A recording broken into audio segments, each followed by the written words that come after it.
দিতি, ও দিতিমা, কোথায় গেলি? আয় না এখানে একটু মা, এক বালতি জল দিয়ে যাবি। দিতিমা দিতিমা করলে হবে? সে মেয়ে তো এমন পড়াশোনায় ব্যস্ত যে কোনো কথাই কানে যাচ্ছে না তার। ওকে আর ডাকতে হবে না, আমি জল এনে দিচ্ছি তোমাকে। মেয়েটা আমার সারাদিন পড়াশুনো করেই গেল। ঠিক আছে, তুমিই দাও, আমারই ওকে ডাকা ঠিক হয়নি গো। তা তোমার মেয়েকে কি তুমি আজ থেকে চেনো? ছোট থেকেই তার নাকি স্বপ্ন সে বড় উকিল হবে। তার জন্য কম চেষ্টা করছে আমাদের মেয়ে? আমিও চাই জানো তো, আমাদের মেয়ে অনেক বড় উকিল হোক। আমি আমার মেয়ের জন্য সারা জীবন কষ্ট করতে রাজি আছি। তুমিও যেমন গো, মেয়ের স্বপ্ন পূরণ করতে গিয়ে তো একমাত্র সম্বল 2 কাঠা জমিটাও বিক্রি করে দিলেন। আর কিছু সম্বল আছে তোমার কাছে? ও নিয়ে তুমি কোনো চিন্তা করো না তো রুমা, দেখবে সব হয়ে যাবে। আমি না হয় একটু বেশি সময় রিক্সা চালাবো, তবুও মেয়ের স্বপ্ন পূরণ হওয়া চাই। আমার জীবনের একটাই লক্ষ্য গো, পয়সা জমিয়ে দিদির স্বপ্ন পূরণ করা। জানি না গো, আমাদের মেয়ের জীবনে কি লেখা আছে। নুন আনতে পান্তা ফুরোয় যে সংসারে, তাদের আবার বড় বড় স্বপ্ন দেখা মানায় না গো। বড় ভয় হয় জানো তো। গরিব বলে কি আমাদের দিদি স্বপ্ন দেখবে না? দেখবে ও স্বপ্ন, আর সেটা পূরণও করবে। আমরা মা বাবা ওর পাশে থাকবো সব সময়। হে ভগবান, দেখো আমার দিদিটাকে, সব তোমার উপর ভরসা।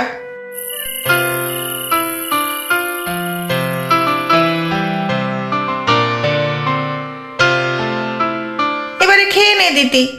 তুমি আবার এখানে খাবার থালা নিয়ে এলে কেন? আমি তো খেতেই যাচ্ছিলাম, এই চ্যাপ্টারটা শেষ করেই যেতাম। তোর আর পড়া শেষ হবে না। খাওয়া দাওয়া না করলে শরীরে বল পাবি কি করে বলতো? কোথাও যেতে হবে না, টেবিলে খাবারটা রাখলাম, খেয়ে নে। তোমাদের খাওয়া হয়ে গিয়েছে মা?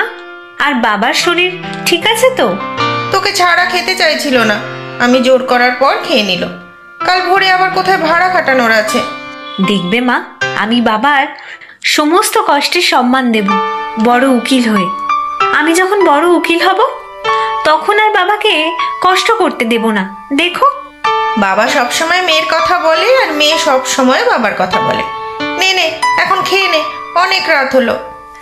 হ্যাঁ মা, খেয়ে নিচ্ছি, তুমি শুয়ে পড়ো, তোমাকেও তো ভোরে উঠতে হবে।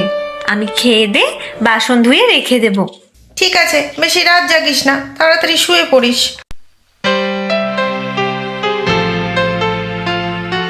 বাবু এত সকাল সকাল কোথায় যাচ্ছেন? জরুরি তলব করলেন যে একেবারে। আমার মেয়ে জামাই আসছে শহর থেকে, স্টেশনে যাচ্ছি গো।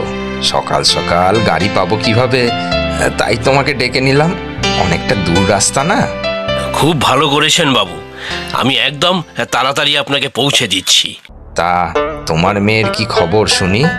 পড়াশোনা করছে তো এখনো? আগে হ্যাঁ বাবু, আপনাদের আশীর্বাদে ও ভালোই পড়াশুনো করছে। অনেক বড় হতে চায় ও, জানেন বাবু। তা তোমাদের তো আবার মেয়েদের তাড়াতাড়ি বিয়ে দিয়ে দাও।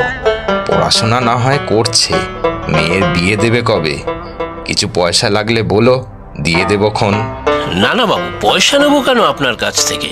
আমার মেয়ে বলেছে ও এখন বিয়েই করবে না, আরো পড়াশুনো করবে। আমি বাবু কষ্ট করে হলেও ওকে পড়াবো। দেখো কতদূর পড়াতে পারো। আমার নাতনিটা তো এবারে বিদেশে গেল পড়াশোনা করতে। বড় ভালো পড়াশোনায় জানো আমার নাতনিটা।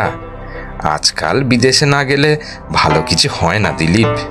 আগে বাবু খুব ভালো, কিন্তু আমাদের মতো মানুষের সে সামর্থ্য কোথায়?